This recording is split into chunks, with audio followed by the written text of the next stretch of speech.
Third video, negatibo at positibong epekto ng globalisasyon sa aspeto ng ekonomiya. Positibong epekto. Nagkaroon ng mas maraming oportunidad sa trabaho dahil pumasok ang iba't ibang kumpanya sa iba't ibang bansa. Lumawak ang pamilihan, kaya't mas naging madali para sa mga negosyo na magbenta ng kanilang produkto sa labas ng bansa. Nagkaroon ng mabilisan na palitan ng teknolohiya at kaalaman na nakatutulong sa pagpapabilis ng inobasyon at pag-unlad ng ekonomiya.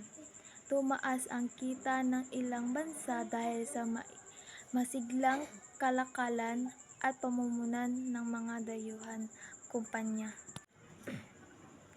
Negatibong epekto.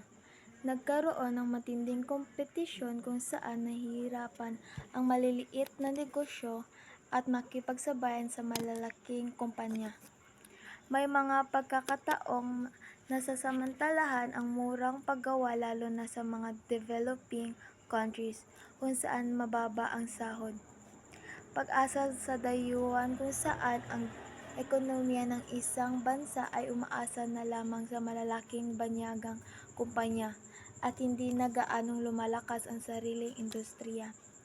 Ang sobrang pagtuon sa pagdaigdigang merkado ay maaaring magdulot ng kawalan ng balanse sa lokal na ekonomiya at pagkawala ng tradisyonal na produkto o serbisyo.